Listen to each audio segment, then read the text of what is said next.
Good morning, South Africa. Welcome to Melang Avusheni Molweni. In June this year, we woke up to a new South Africa with new possibilities, new dreams, and the possibility of real change. Now more than ever, we need young people to not just be the leaders of tomorrow, but more importantly, to be the leaders of today. Now, since 2007, the Democratic Alliance has run its Young Leaders program with the aim of recruiting and equipping young people to make a change in our country. My question to you today is, are you that change maker? My name is Siviwe MP, and welcome to this special broadcast where we'll be unpacking the DA Young Leaders program. Remember to like and share this broadcast with your family and friends, and join the conversation online using the hashtag #ChangeMakers. This program has produced some of our top leaders of today, including current ministers and deputy ministers in our government of national unity. I myself am an alumni of the DA Young Leaders program, class of 2012. I would say the best class we've had. But joining me today in studio, we have a very special guest, the National Minister of Basic Education, Siviwe Gwarube. I had to do that to you. We're also joined by Tammy Jackson, PR Councillor for the City of Cape Town, Kabelo Khobisa Nguba, Member of Parliament, Matt Cuthbert, Member of Parliament and the DA Head of Policy. We're also joined by Lisa Walser, the Director of the Young Leaders Program. All these graduates are from the Young Leaders Program. Welcome, everyone. Thank you. Thanks for having us. Geez, it's such an honor, to be surrounded by people who are doing such extraordinary things in their different spaces. How does it feel to be doing what you're doing? So let's start with you. Yeah, I mean, somebody asked me the other day about the program, and I said that it is by no doubt the seed that was planted in me to be a change maker was planted back in 2011. And interestingly enough, before then, I wasn't politically active at all. I saw the program advertised. I was in university at the time. Rhodes, yes. And I saw the program advertised, and I was like, this sounds cool. I mean, I want to be involved in something like this. And so I applied, and I was very open and honest with the panel. I told them, look, I'm not politically active. I'm yet to find a political home. And you know, I would say that my 2009 vote was a bit of a wasted vote, but I won't declare who I voted for then. But getting involved in the program was incredible. A couple of things for me stood out, made lifelong friends from since then. One of my best friends was in the class of 2011, the real class, the best class, the real best class of the program. And of course, just really orientating you politically, what kind of leader you want to be, what kind of political philosophy grounds you. And I think that's important because, you know, especially when you get into the cut and thrust of politics, you've got to have the foundational understanding of what it is that you stand for politically. And that's what the program did for me. And from then on, I mean, then I was unstoppable. I mean, I went on to do some really exciting things, went on to do some great adventures, and here we are today. Sure, that's really amazing. Tabby, what about you? What class are you? Yeah, so I'm actually from the COVID-19 class, the class of 2020.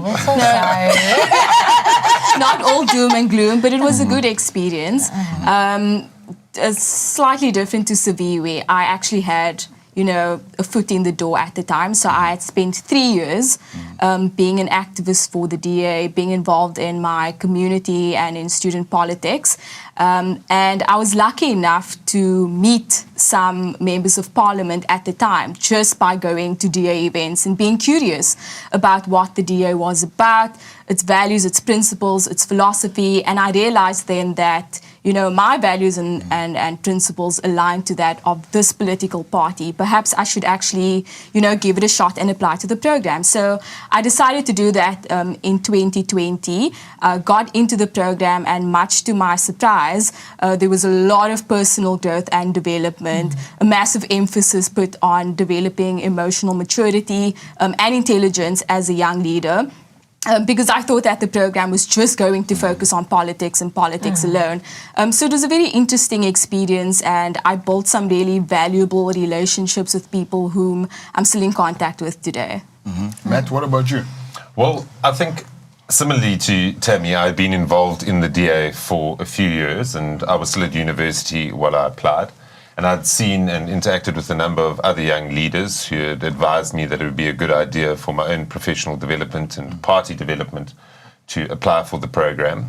And what I found the program to be was something that not only developed my leadership skills, I think it gave me a fundamental, grounding in what it is that we believe in as liberals in the DA, how all of these difficult questions that we are sometimes confronted with in interviews later on in our careers, the answers are actually found on the program itself. And I think there are many, many long-standing networks and relationships that have been formed through the program itself. And I think that's really helped me develop as a leader. It's helped me, move up the ladder itself.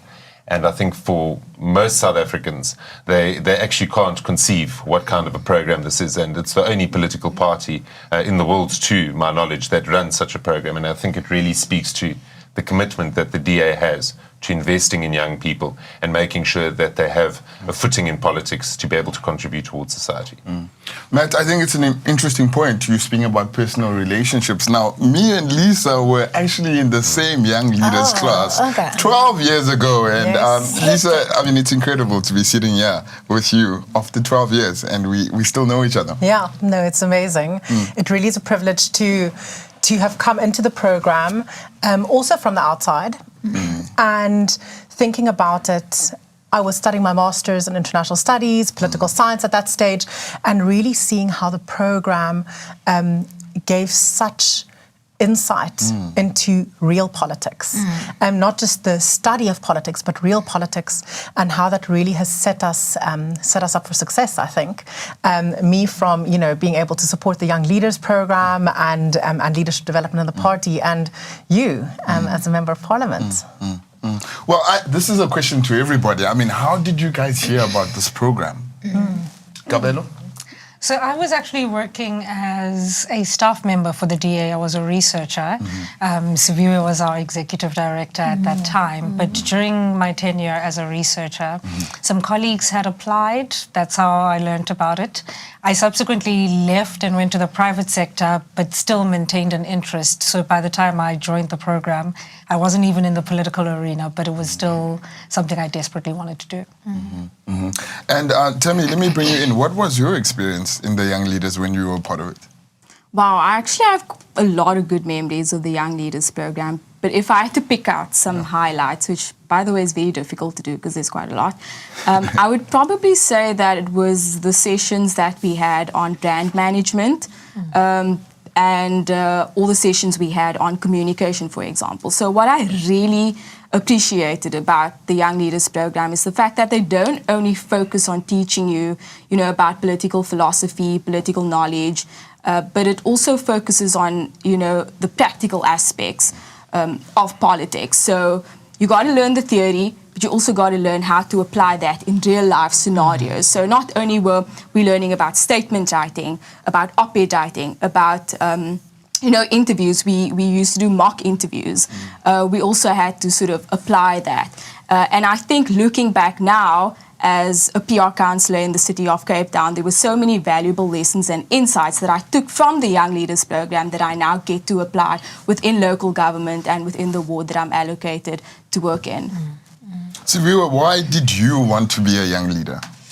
Well, as I said, I mean, like Lisa, I also came from the outside, but I was at Rhodes at the time, and there was very little the university wasn't very politically charged, so to speak. So there wasn't really, the student politics there was very much non-political or apolitical. So, but when I heard about the program online, I was like, well, I mean, let me give it a try. But I mean, it was incredible. Firstly, I mean, it was great that it wasn't just limited to people who were coming from bigger cities and stuff. And I mean, the program had to go, the organizers of the program had to go through great lengths to get me to get to Cape Town on those weekends. I'd have to be picked up from Grahamstown, driven to Port Elizabeth, fly from Port Elizabeth to Cape Town. But I mean, as Matt said, it's the sheer desire for the organization to invest in young people. There were many, and I mean, and the model is quite simple, right? If you want good quality leaders in your organization, you've got to invest in them. You've got to invest in them while they're young, in order for you to be able to have a vast sort of pool to pick from. So even looking around this room today, I mean, you are able to have leaders in local government. You've got able to have leaders who are crafting policy for the organization. Matt undertook the mammoth task of drafting the party's manifesto for the election we just came from, one of the most successful elections we've had.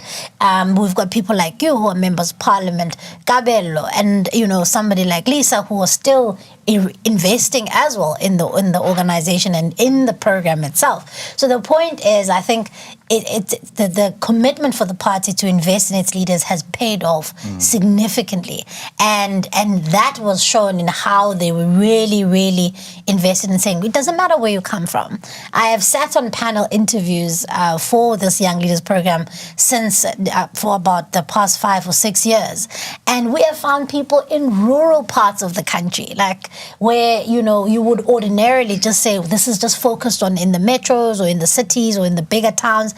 People who come from places you probably have not even heard of, but who have found the program, that we have found them, and we have been consistent in saying we want to make sure that even if you come from Bof Ader or Kwakwa or Kumbu, there's a place for you, not only in the program, but in the DA too. So yeah, man, it's just seeing that commitment also makes you want to commit to doing better. And there were many people, and the good thing here is that one of the great things, at least like in my class, that was emphasized, is that we're not grooming people here to all be politicians. You can go on and do some of the stuff that Lisa's been doing. You can go and be a business leader if you want. But as the DA, we see ourselves as a catalyst for change, and we want to invest in leaders of South Africa generally. They don't necessarily have to then be leaders in the DA, but we want to make sure that as the official opposition then, we wanted to make sure that we are influencing the kind of leaders that go on to lead industries. Matt? 100%. I think a critical point which Siv raised is about investment in leaders. If you look at other political parties, you're often confined to being in the youth league until you're 40 or 45. And unlike any other political party, you've got young people. Everyone around this table is in their 30s or in their 20s, and they hold senior positions in the party.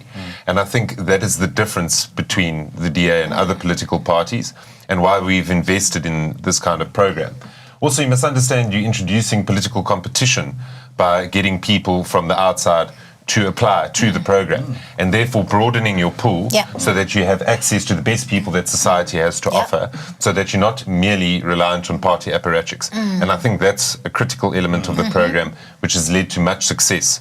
And I think we've reaped the benefits of that as a party over time. And so, just in addition to that, I mean, just over and above, and I value that. I mean, that's how I got into the program. I value that the organization has been very intentional about saying, we want the best of the best to apply. Even with our MPs and MPLs and our councillor selection processes, we're the only political party where it doesn't matter who you are. You don't have to have had been at a branch level involved. You can apply to be a member of parliament. You can apply to be a member of the legislature or a councillor. And as Matt says, it increases the pool, the reach. And I think that's why we are far more enriched as an organization with people of substance, with people of talent, because we actively seek out talent. Kabelo, you want to come in on that point? Yeah, I think the other thing just to consider is the amount of access that the program gives to young people. Yeah. So when I came in, I had Helen Ziller as a mentor. I can't think of any other context in which a girl over there who isn't even an activist on the ground, frankly, I wasn't active in the party, gets to sit with a senior leader of a party and debate ideas and disagree and be given the time and the space. And it goes beyond that. I'm sure at some point we're going to talk about all the elements of the program, but the people who are training you on the writing are top quality people. The people who are teaching you brand management are at the top of their fields. Just the sheer expansion of my mind from the access we were given was really career changing. Well, we have a social media message, and the question is as follows. Why is it important for the DA to have a Young Leaders program? And I'm going to take that to you, Lisa. Yeah, I think it's really important to open it up to all South Africans between 18 and 35 that really want to make a difference in South Africa. And first of all, I think, as also Siv said, it's not open only for people who have been card-carrying members for many years. It really is open for everybody that is in alignment with the DA's values. And then going through various processes, which we'll unpack a bit later, and then selecting the top of the top. And the foresight of the party and the commitment from leadership and everybody that's willing to speak to the young leaders, to mentor them, to invest in them, and really making time on weekends and after hours, etc. And then contributing and investing in these people's lives, really building up leaders not only for today, also for today, but also for years to come. Look at Siv here. 13 years later, she's a minister. And so many years ago, maybe one wouldn't have said that. To say, could we have even thought? So it really is that perseverance of the party and that commitment. And it really is strategic foresight, I have to say. So, yeah. And the mere fact that even, like, for instance, in my class, there were people who said, look, we will go on and I'll remain in business, I'll remain in corporate. But we've made an investment, isn't it? It's not just you don't go. It's not like you go to to a school to go and be indoctrinated, and so that you can bring it back. It's about creating a group of young leaders in South Africa that's so desperately needed. And if you look at the state of our country right now, we need leaders now more than ever. And I'm so grateful that I had that foundation, because my goodness, had I not had that foundation now, rising to the place where I am now, I would perhaps be fearful that I may not be up to the task. But I know a couple of things. I know that I am a good leader. I've honed my leadership skills. I've developed over the years. And wherever I'm placed, I know that I will be able to lead, and I will lead well and ethically because of that foundation that I got. Well, we do have a caller right now. Ntokozo from Matatiela has a question for us. Good afternoon. This is Ntokozo from Matatiela. Do I have to be actively involved in politics or in the DA to apply? All right, let's start with Kabelo. I think let me send this to you, Kabelo. I mean, the question is really an interesting one, because many people think that you have to be involved, and I think your experience is a very important one.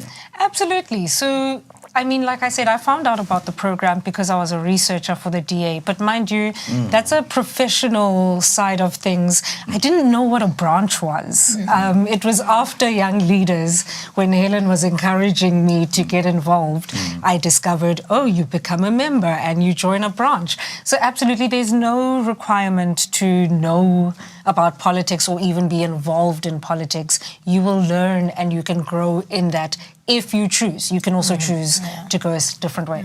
Lisa?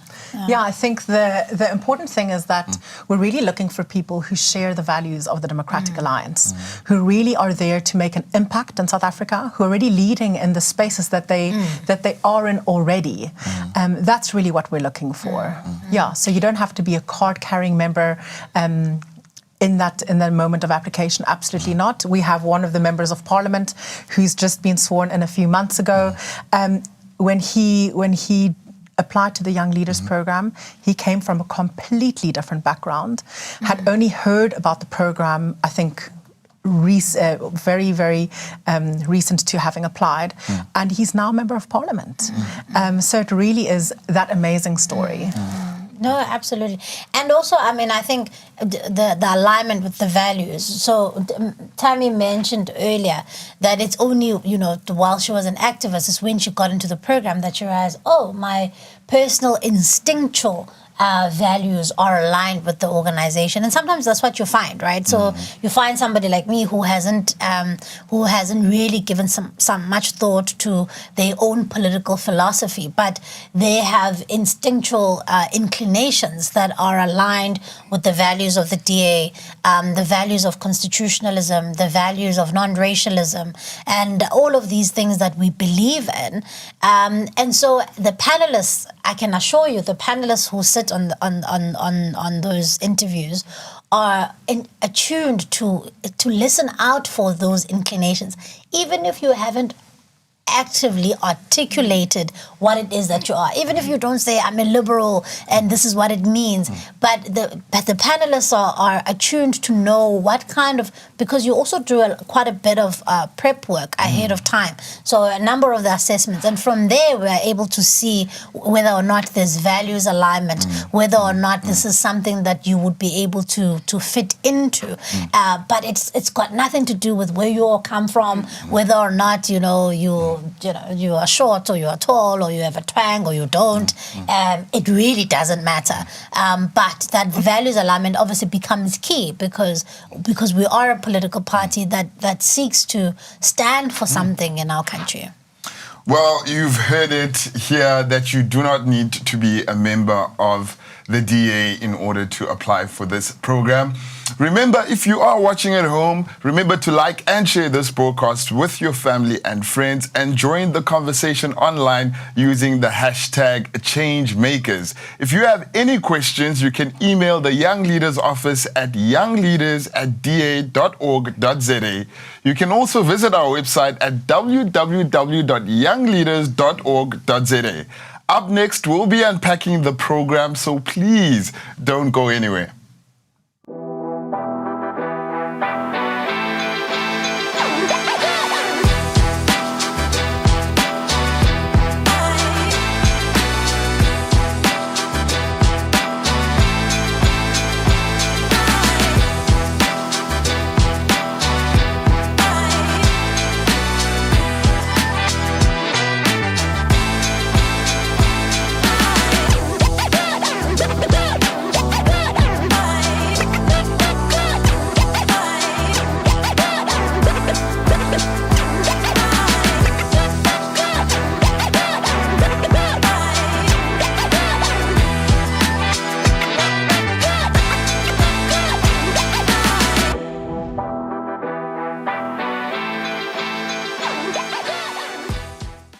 The DA Young Leaders Program is a year-long part-time political leadership development program for all South Africans between the ages of 18 and 35.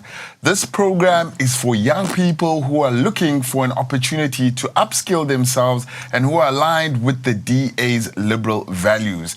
If you are passionate about South Africa and considering politics and the public sector as a serious career path, then you should apply. As part of this world-class program, participants need to conceptualize and run a leadership project.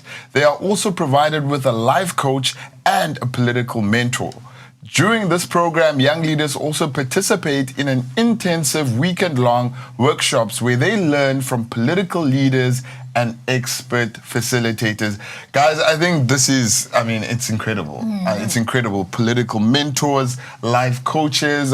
Can you maybe just share from your own experiences, what did these things mean to you and your journey? Tammy? Yeah, so I applied when I was 22 years old, and even though, like I mentioned before, I had one foot in the door or toe in the door because I was exposed to surface level politics, nothing extraordinary. At that point, I still was very unsure about where I actually saw myself in the future. And with the Young Leaders Program, there's so much time and resources that's invested in those who actually participate in the program. So not only do you get access to mentors who happen to be members of parliament, and obviously these days we have ministers now in the GNU, but you also get access to life coaches. You get to do something called an Enneagram test, something that I would have never been exposed exposed to had I not been in the program, because it is quite costly. We get access to different reading materials, books, and then of course the weekend-long retreats where we get to reflect on a number of things, have all sorts of sessions related to political philosophy. We learn about campaigns, we learn about the DA policy development process, and a whole range of other things as well. So had it not been for the program, I don't think that I would have applied in the same year and actually taken a leap of faith and saw myself as being worthy enough of being a DA candidate for local government. So it was a good experience for me, and something I often encourage people to take up as well. I mean, what program is providing life coaches, I mean, that we know of across our country or internationally? I mean, Matt, can you maybe just speak about the importance of that component in the program? Sure. So I think when you are young, you're figuring out who you are. And I did the program when I was about 20 years old. So I was quite young and wet behind the ears. And luckily I'd had some sort of political exposure prior to that. But I think that when you are learning from politicians who maybe haven't been through a similar program, you're not necessarily going to get the same kind of leadership lessons that you're looking for. And I think that it was really a good fundamental basis in leadership, having somebody to hold your hand through the course of your leadership project, somebody that you could openly reflect with, that you could ask for advice, and then you could apply that, whether it be in your own branch, whether that be at university, or then during the course of your leadership project itself. And I think that was really helpful from that perspective. And I think in hindsight, it would have actually been a good thing to continue with that same leadership coach down the line. And I think I would have learned many a lesson earlier on and not maybe have made the mistakes that have been made.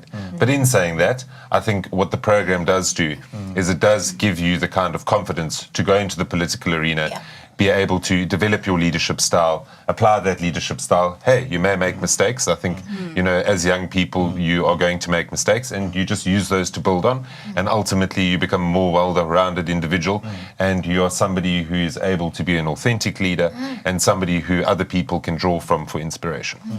But Luyolo, if I can just come in there, if we go back to the aspect of mentorship inside the Young Leaders Program, I think that all of us around this table can agree that there definitely is an element of gatekeeping in South African politics today. And we see it when we look at other political organizations. The fact that some parties don't even have congresses or policy development conferences shows that there is sort of a lack of growth in leadership. And I think that South African politics historically has gained a reputation for having leaders that are not always willing to push the envelope.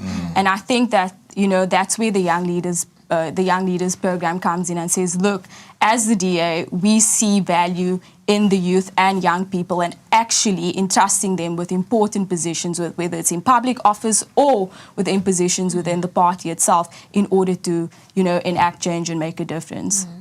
Yeah, maybe, Tammy, if I can just build on that. The mentorship aspect was my favorite one. And so in our time, we had a choice of two mentors. I spent the first part with Helen and I spent another with an MP who is also now a good friend. And what she was able to do for me, you've got young people who aspire to be leaders and you've got the political parties that are vehicles for that change, but we don't always know how to get in. And over a 4-year period running up to this election, she was able to say to me, look, this is what the process is going to look like. This is what it takes. This is what's required of you. And even this is what it means to be an MP. Are you sure you want that? So it's not just access to powerful people. It's also a level of transparency in the process, which is very, like Tammy said, very different to what happens in other spaces. Yeah. And definitely, I think in other political parties, as Matt said earlier, you have to, bide your time. People say, you mustn't peak. You might put a target on your back. And I think for us, and there's a different political culture in the DA that says, well, let's get the best minds around the table. Doesn't matter how old they are. I was 22 when I applied as well to be in the program. I was still university. But I've also gone over the years and mentored other people.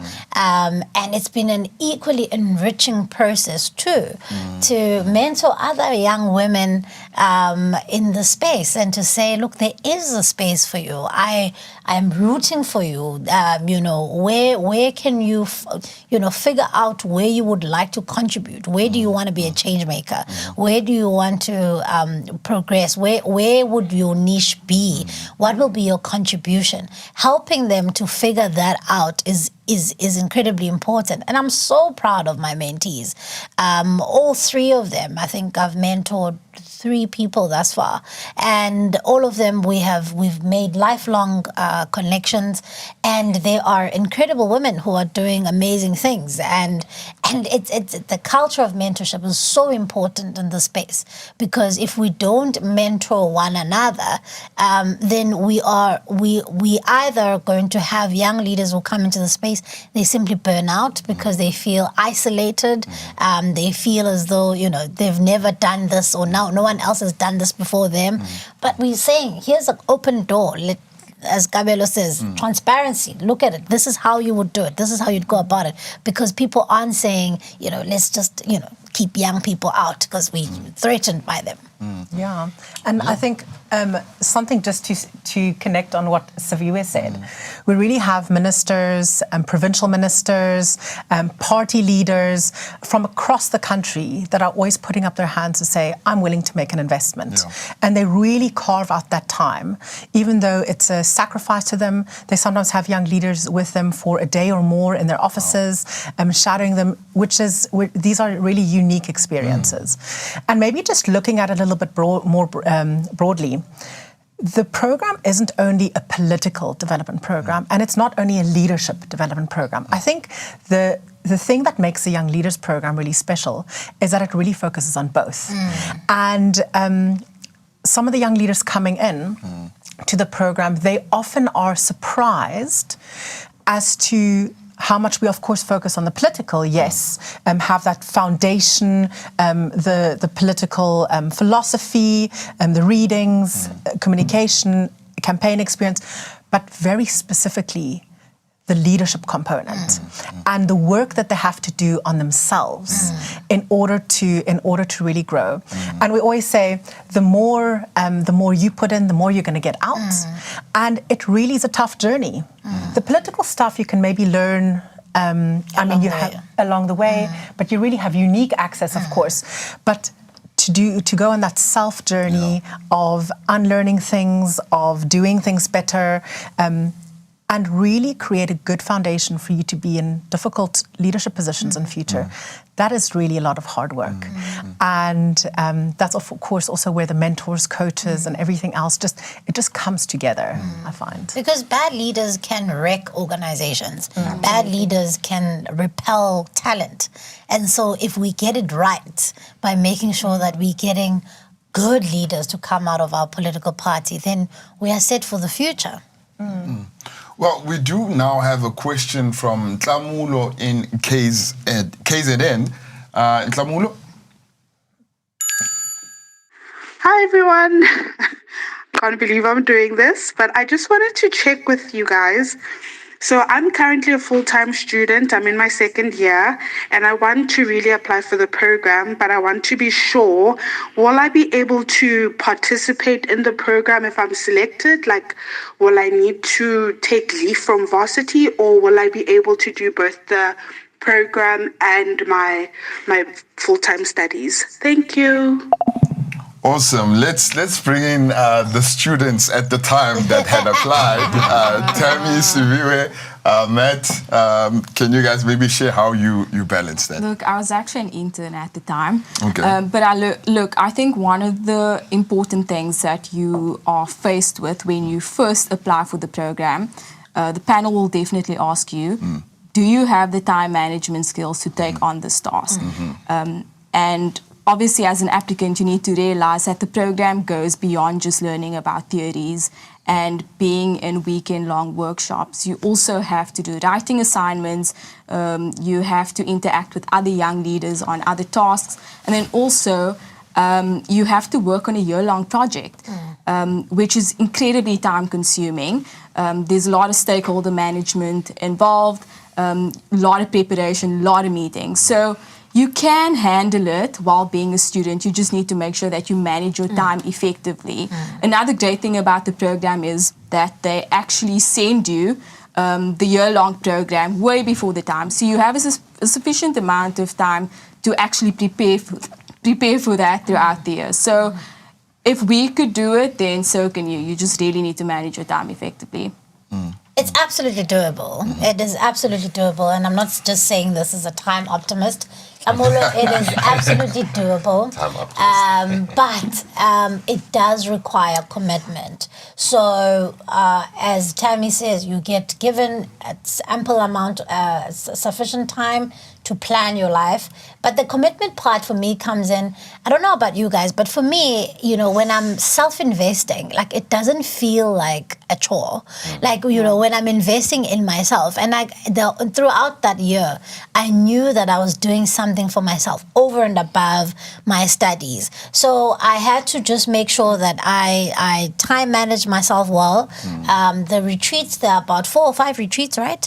Throughout the year. So, I mean, those are 4 or 5 weekends in a year, and you can plan ahead. And it's important not to miss them because a lot is packed into those weekends, and they're a unique experience and they're spaced out nicely. So you select your 5 full weekends in the year, and you set those dates aside, and then, as Tammy says, then you make sure that you meet your deadlines. When you get given readings, do your readings. But it's also, I found it a little bit easier, I suppose, because I was already in school, so it almost felt like just like extra, extra class, So, but it's absolutely doable. I managed to do that, and at the end of 2011, I was leaving varsity, and in fact, then 3 weeks later, I applied to be a staff member and joined the DA as a staff member. So it's doable, but it requires commitment and also understanding that there's a lot of financial investment that goes into the program. So if you commit, you must commit and make sure that you uphold your end of the deal of making sure you are present, that you attend, that you meet your deadlines, because these are coaches, these are world-class coaches who want to, see you succeed. I think the same goes for me as well. I was in a similar position. So I applied when I was in my second year, and I got in my third year. So it was my final year at university at that time. And I found it very manageable because, like Siviwe said, the retreats are very nicely spaced out. And generally, you don't have that many classes in your third year, depending on what it is that you're studying. And it makes it easy to be able to go to the retreats and access the retreats. And I really think that because it's such a unique program, and I've been on many other leadership development programs around the world, and no such leadership program is like the Young Leaders program, that your sheer willingness to want to do this, the excitement of going to the retreats, the excitement of engaging with the material and the tasks and the sort of activities that you're going to engage in, really, really make it so worthwhile. So I think it's something that you definitely be able to fit into your schedule. And if you're serious about investing in yourself, then you're going to take the program seriously. And look, the retreats are a lot of fun, okay? A lot of fun is had. So I'm sure you'll find some time. Well, don't take our word for it. Let's hear from a current young leader in the class of 2024. Welcome, Edwin Barth. How are you, my brother? Hello, Yolo, and how's it to the panelists all the way down in Cape Town? I'm super jealous that I'm not there with you today, but I'm here in KZN and the sun is shining and it's nice and warm, but it's good to see you all. Jealous of you. I think we're all pretty much jealous here in studio. Edwin, you've recently been elected as a Member of Parliament. Congratulations to you. Can you tell us a little bit more about that? What can South Africans expect from you? Loyolo, I think it's important for me to share a little bit about myself and my journey to reaching this point. A year and a half ago, like has already been said, I was not a member of the Democratic Alliance. And I, in fact, applied to become a member of Parliament before I applied to become a young leader. And so, looking at my past, I had worked about 11 years in the public sector as an administrator and as a bureaucrat.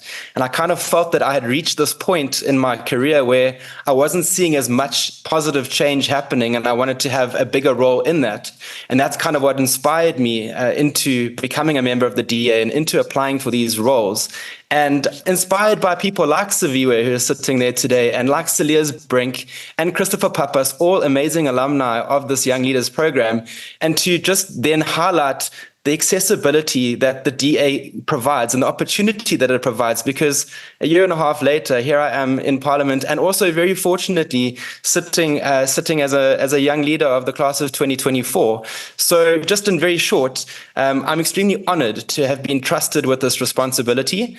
And it's so exciting to be part of government for the first time, the government of national unity, where you see our ministers and our deputy ministers hitting the ground running with things that they've learned from the Young Leaders program, but also having embodied the principles and the values of the party, having already, you're seeing them making huge impact in such a short space of time. So I'm inspired, I'm privileged, and what an amazing year to also be a part of the Young Leaders program.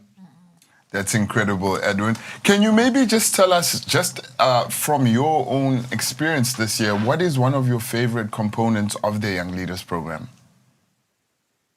To be honest, I love the holistic approach of the entire program. And as Lisa was saying, not only is it a political development program, but it is also a leadership development program. And so what I've really enjoyed the most is, and it is very difficult to choose one singular aspect, but for myself, who does not come from a political background, who doesn't consider himself yet a politician, I've really enjoyed my mentorship sessions. And just to also give a shout out to Ashur Sarupen, the deputy minister, one of our deputy ministers, who is my mentor, who makes time for me, who guides me, who gives me the inputs that I need to help me level up to being the public rep and the young leader that I want to be.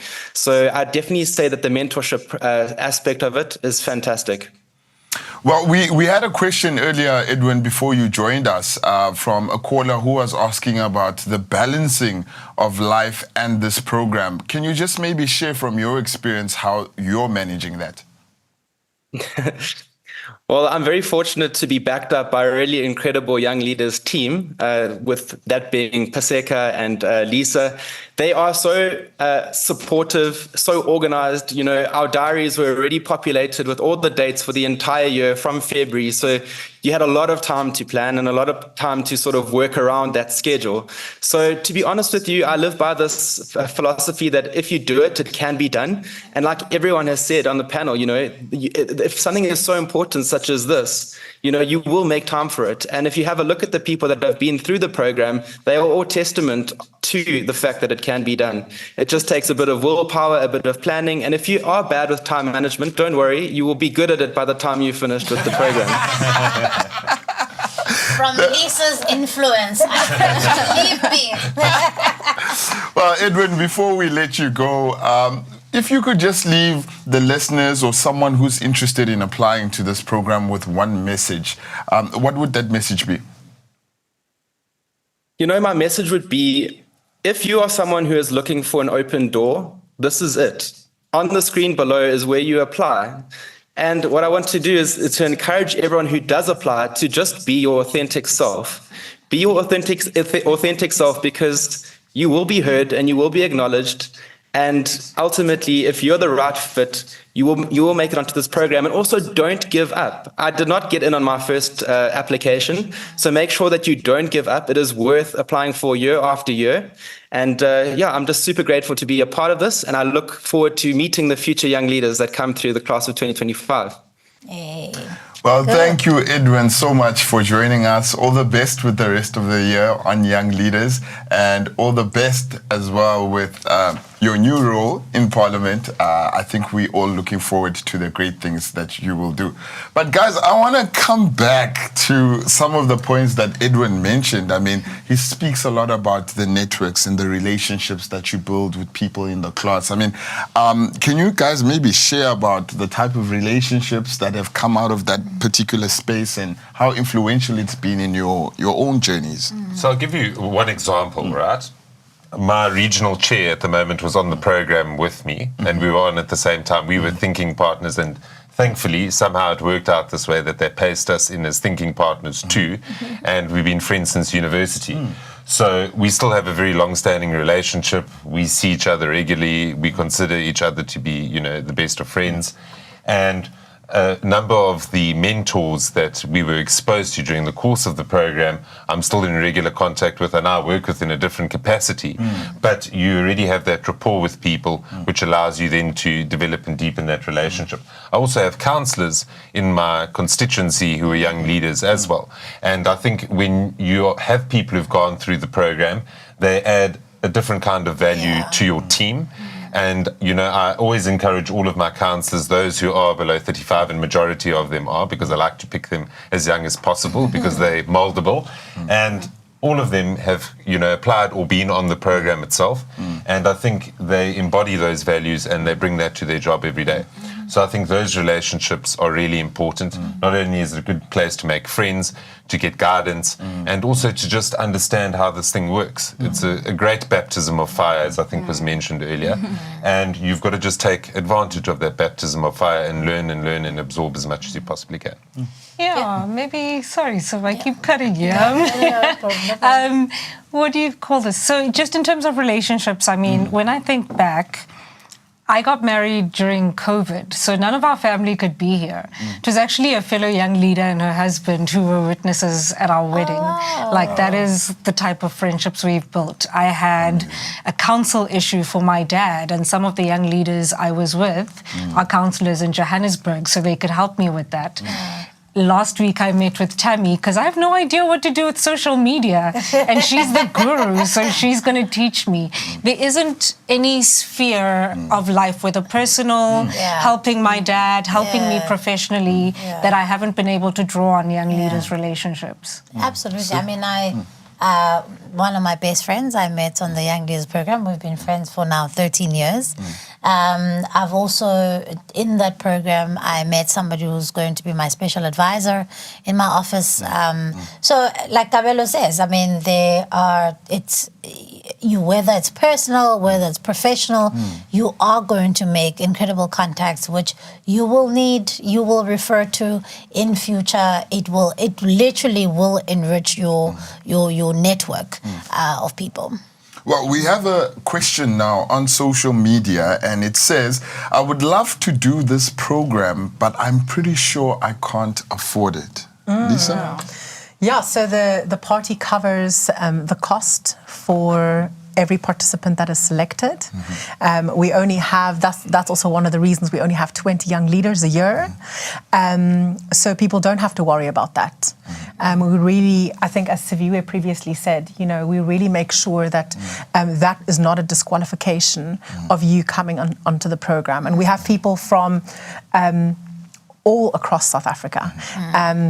Further than any airport actually reaches. They have to drive hours and hours to even reach the airport, and that really is wonderful. So that shouldn't be an area of concern.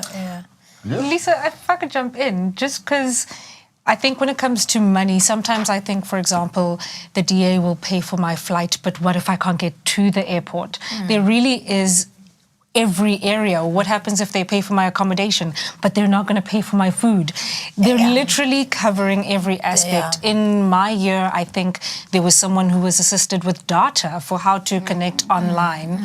Please don't let that be the thing that makes you stay home. No, absolutely. And I think for me, that's why, because we want to also reach as many people as possible. Remember, it's not just people who are in metros, who are in cities, who are well off, who are going to be good leaders in this country. Matt and I were broke students in university when we applied.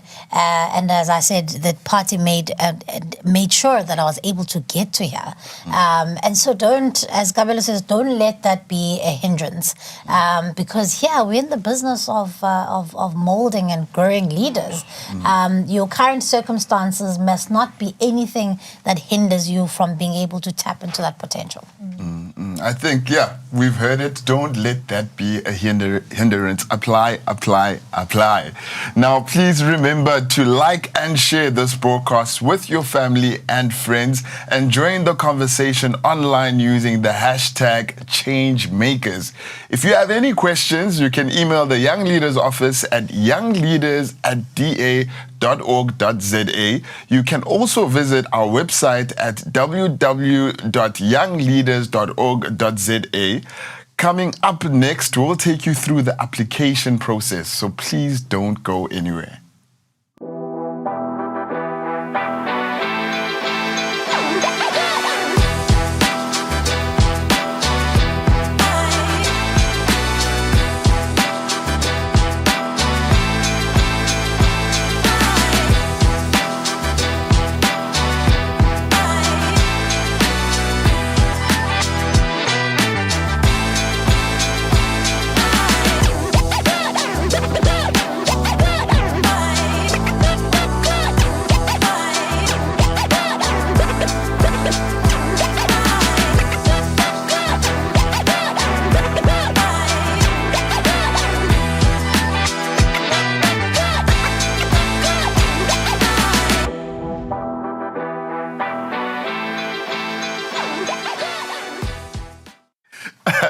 Doing the Young Leaders program was one of the best decisions I ever made, and I encourage each and every young person between the ages of 18 and 35 who is passionate about being a change maker to apply.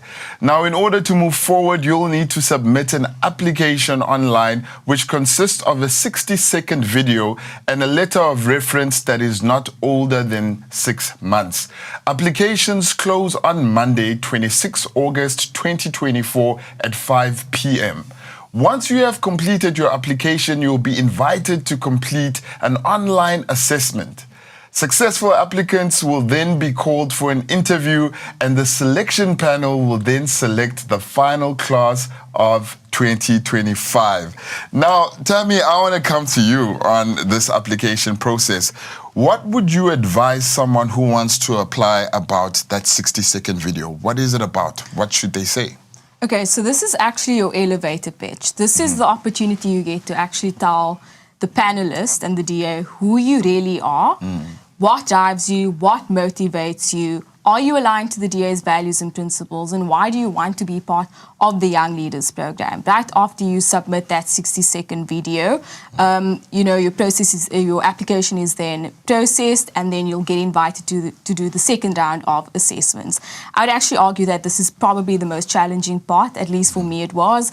So you get to do the quiz, where they test you on your political philosophy in the form of quiz and short essay questions. Also, you are going to be timed on that, so no room for cheating. So that's great. And then, of course, after the assessment is processed, you then get invited to an interview. Once you get to that interview stage, that's actually when you've completed about 90% of your application, and all that's left to do is for the panelists to get to know you on a personal level. Sometimes you'll even get asked questions about what you put in your quizzes and your essay questions, which in my case happened. I got tested whilst being in front of the panel. It was quite amusing. But it's a really great way to test whether or not you are actually genuine as a person, whether you are authentic. So yeah, that's as simple as it gets. Now, Siviwe, I want to bring you in here on this reference letter. Like, can my grandmother write it? Can my grandfather write it? Like, what's the reference letter about? Ting, boyfriend. I mean, I don't know. That's not the kind of reference we got here. The reference is to about your leadership. Okay, so yeah, I mean, my recommendation would be find somebody that you've worked with who knows you well. Please don't do that thing where you go and ask somebody who has never met you to like reference for you, because it shows. I mean, the letter becomes generic and they don't reference parts of you or things that stand out about you in the letter. So it's a good opportunity to find somebody that you worked with, somebody who can attest to your leadership. Remember, while you will have leadership development, to Tammy's point, we are also looking for people who've demonstrated leadership. Your leadership will require development in the program and will be given that opportunity to do so. But you also have to demonstrate, how are you leading? Are you a leader? And in that 60-second video and in that letter, demonstrate what makes you a leader. One year we interviewed somebody who I think had never completed matric, but was an incredible community leader. They ran an ECD center. They were doing amazing things. So also again, it's important to showcase, are you a leader and what makes you a leader, and be authentic. So don't hide those parts of you thinking, if I don't have a master's degree or whatever, this will exclude me. Be authentic and say, this is who I am. This is what makes me, what I believe makes me a leader. Then find somebody who can corroborate that, who can demonstrate that in the letter, that this is somebody I perceive as a leader who's got potential.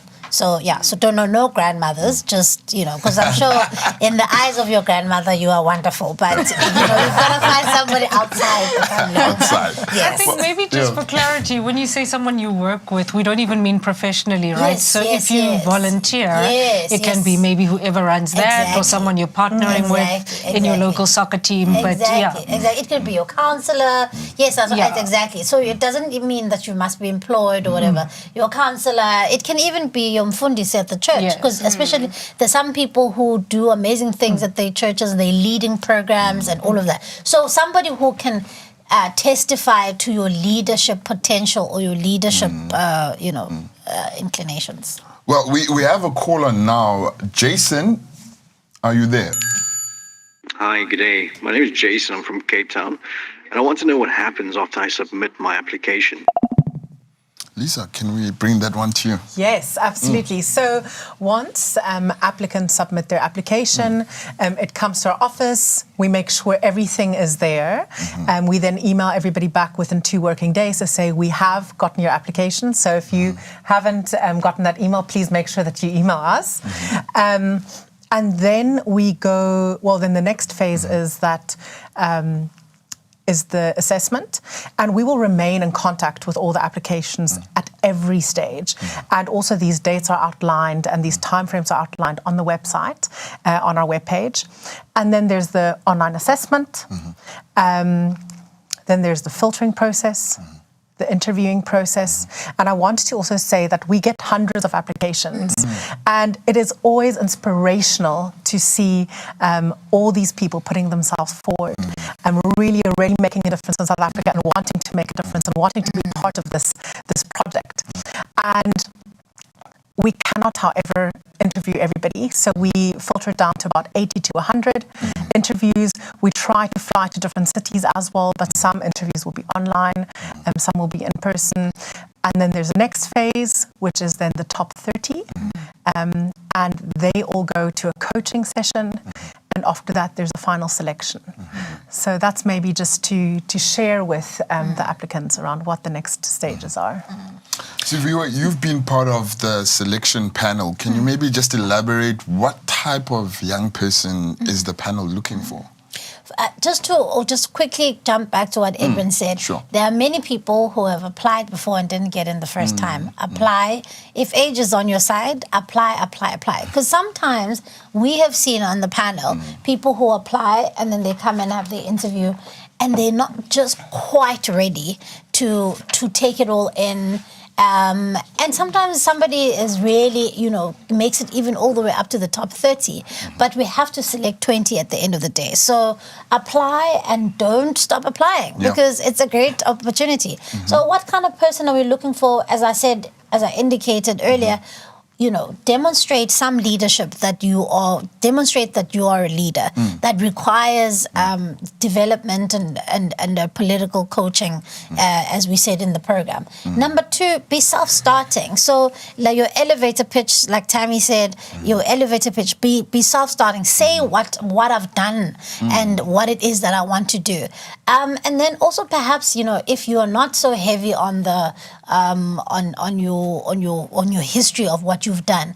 Also, perhaps share with us what you would like to do, what makes you a change maker, what are some of the things, what's your vision for the country, where you would like to see things going, and how you would like to see yourself playing a part. So if you bring in how you've demonstrated that you can lead, and you can also show why you are wanting to be part of the change movement in South Africa, how you are aligned with the DA and its values. If you've got those three components outlined, you should absolutely be all good. Well, we do have a social media question, and it goes as follows. I'm considering applying. What will make my application stand out, Matt?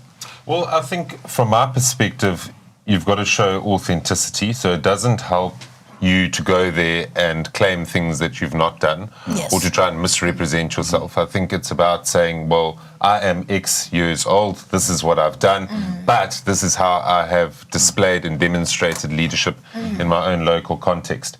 And I think that is number one, the most important thing. Number two, always be on time. Put some effort into your preparation for the interview. Inevitably, and I know in my own interview, I was asked about my quiz, so I made sure the second time around that I'd memorized all of the responses to my quiz so no one could catch me out. And then also, ultimately, we live in modern times and maybe dress code has changed a little bit, but come there dressed to impress and go out there like you're in a job interview and sell yourself. If you're not going to sell yourself and you're not going to demonstrate your best attributes, then you mustn't be, expecting that you're going to be selected. So really go out there, put your best foot forward, enjoy the process, don't be nervous, no one's going to bite your head off during the course of the interview, and ultimately just be yourself. And I think if you combine all of those elements together, I think that you've got a good chance of getting through on the program, if not the first time, a time thereafter. But just keep on trying, keep on trying, keep on trying. Come on. Yeah, I think just to talk to this point about being yourself and authenticity, don't make up porkies because you're going to get caught. So, for example, when I had written that I was a lawyer, I did not expect that I would get asked like serious legal questions. And they really did. But also at the same time, remember, this isn't a law school test. And if you don't know, you can say you don't know. Like, try to put your best foot forward. Yeah, but also, it's not life and death. Breathe. There are people like you, and we're just trying to find a good fit. And also just, for me, lead as you are, right? So one of the things sometimes people say is, my story is not so compelling. I'm just a girl from the village. I'm just a girl from the village. And, leading with that and being like, well, this is who I am. This is how I'd like to make a contribution. In fact, the very thing that you may think is something to be embarrassed about may be the thing that makes you stand out. Maybe the kind of different context the panel may be like, because remember the panel is also looking at the class. So they're looking at different dynamics. So like, do we have people from this region of the country? Do we have people from this? So, lead as you are, who knows? It may be the very context or the very contribution that the panel may need for the class of 2025. Yeah, and sorry, if I can build on that. One of my favorite things about the DA, it wasn't in my young leaders interview, it was actually in my interview to be a researcher for Parliament. But I was asked about expropriation without compensation. And I made the argument for expropriation without compensation. And I thought they were going to say, you are offside, you're out. And what they said instead was, that's interesting. We like you. And I got the job. So also just remember that we are here as thinkers, engagers, debaters. That's part of something that can make you stand out. If that is assuming your argument is coherent, well thought out, reason it. But you don't have to sound like you were written by a DA script person. Like a cookie cutter. Yes. Don't be a cookie cutter. Be yourself. I think that's the message everybody's saying. Be yourself. Now, please remember to like and share this broadcast with your family and friends. and join the conversation online using the hashtag #ChangeMakers. If you have any questions, you can email the Young Leaders Office at youngleaders@da.org.za. You can also visit our website at www.youngleaders.org.za. We'll be right back, so please don't go anywhere.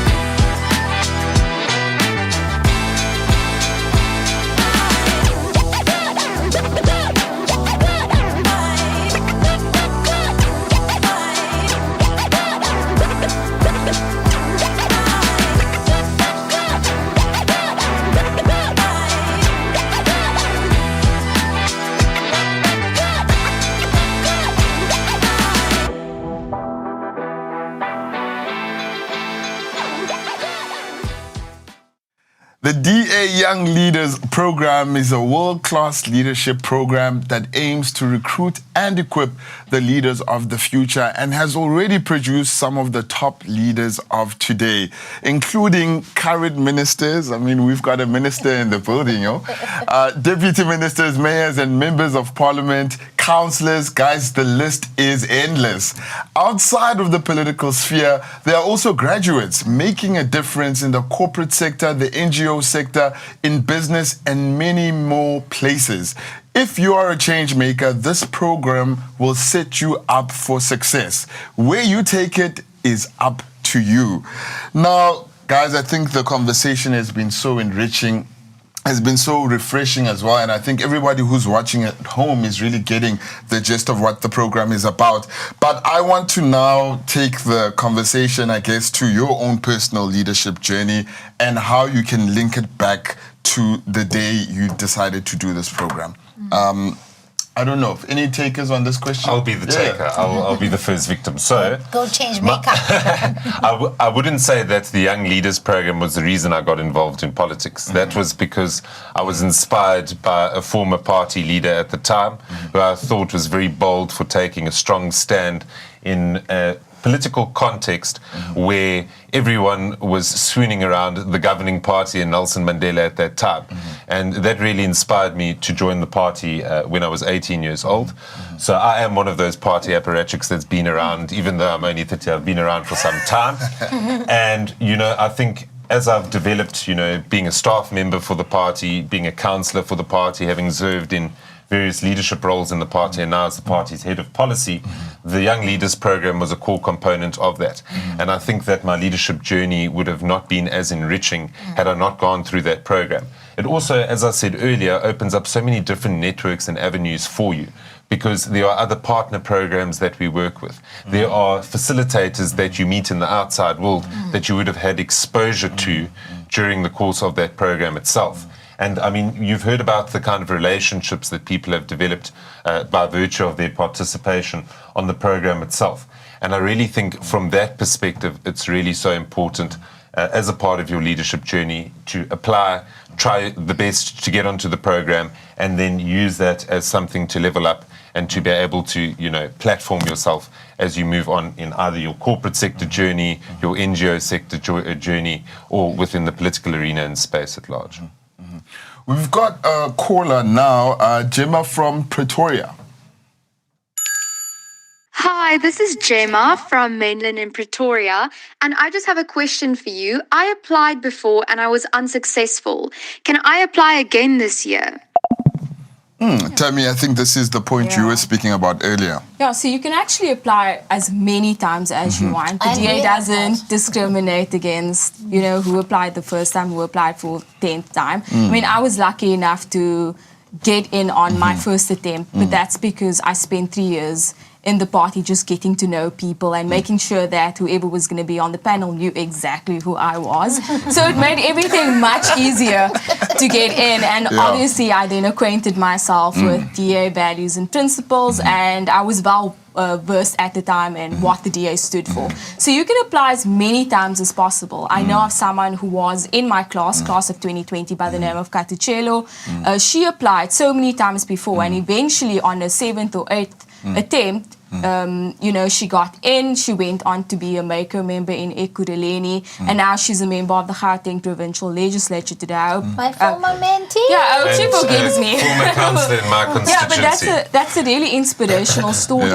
You can apply as many times as possible. I also think it's advantageous to you if you keep persevering and, apply attempt after attempt, because I can promise you that the panel will remember who you are, and they will then realize that this person is actually serious about wanting to get in. Yeah. And they do, and the panel does make a note, that this is a repeat thing. And obviously, we'll also look at the notes we made the last year to see, what were the areas of concern. Have you worked on those? And we also try very hard to give you detailed feedback on if you at a certain stage of the process, if you weren't successful, we try to give you detailed feedback so that you can be able to go and work on some of those things. So it's not like the system says no, the computer says no. You do get feedback, so you can use it to then hone and get better. Lisa? Yeah, absolutely. Anybody can reapply up until the age of 35, because the program, of course, goes up until that age. And politics isn't for the faint-hearted. You need to be able to stand up again and again. And that's for any leaders in politics, outside of politics, but especially in politics. You have to be able to put your hand up, and you might not always get elected in the first time. So, resilience is key. The importance of being resilient. Well, guys, I have just one more question now for you, and I think this is possibly the most important one. I'd like to give each and every one of you one opportunity to just tell the listener out there who's sitting at home, the young person who wants to apply, the young person who's not sure if they're a change maker but feels that fire burning deep down inside of them, to say, look, you know what, I'm going to do it. One message to them. What is your message to the person sitting at home right now? Gabriel?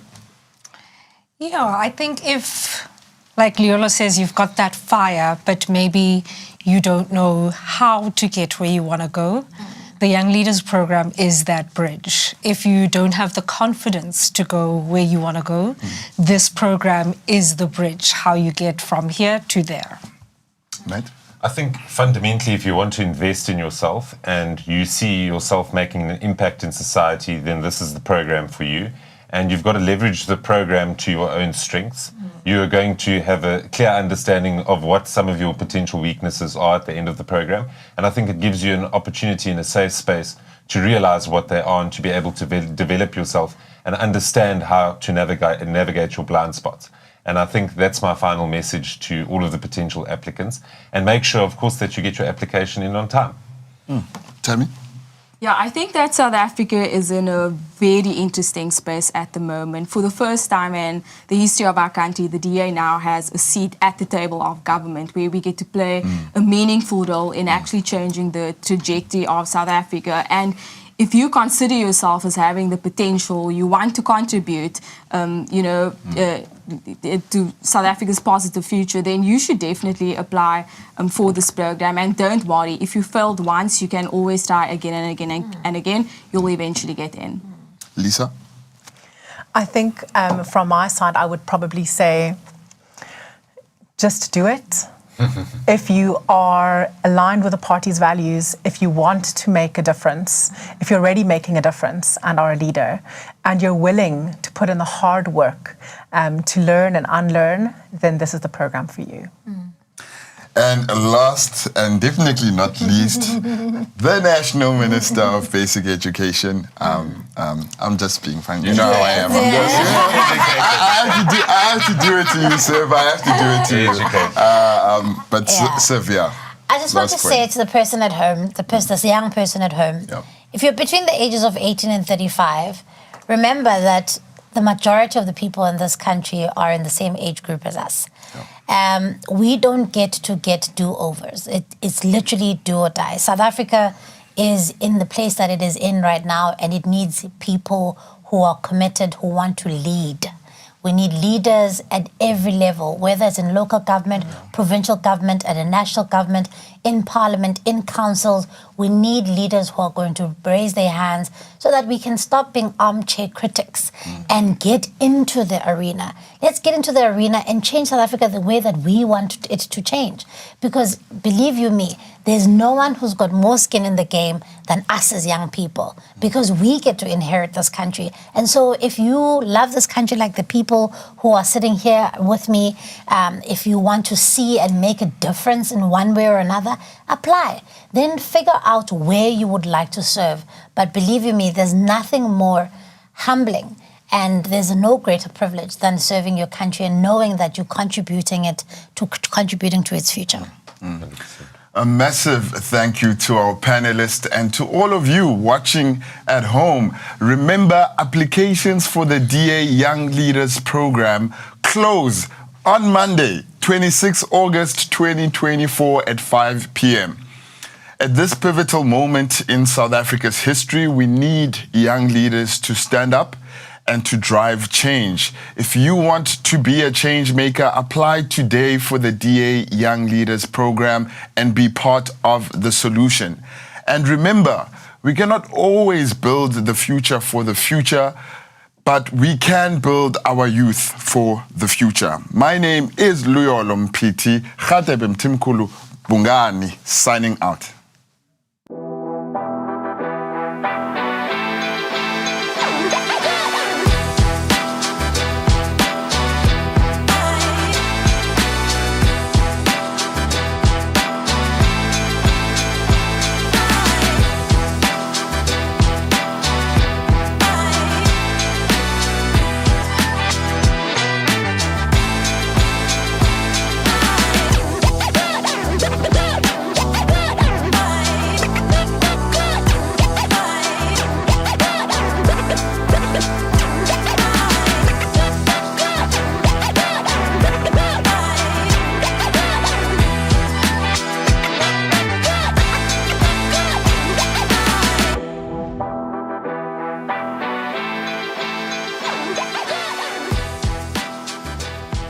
Thanks for watching. All across our beautiful country, people are joining forces to elect the new government that can rescue South Africa. Like and follow us on Facebook, TikTok, Instagram, Twitter, and YouTube. Please share our videos with friends and family. Let's rescue South Africa.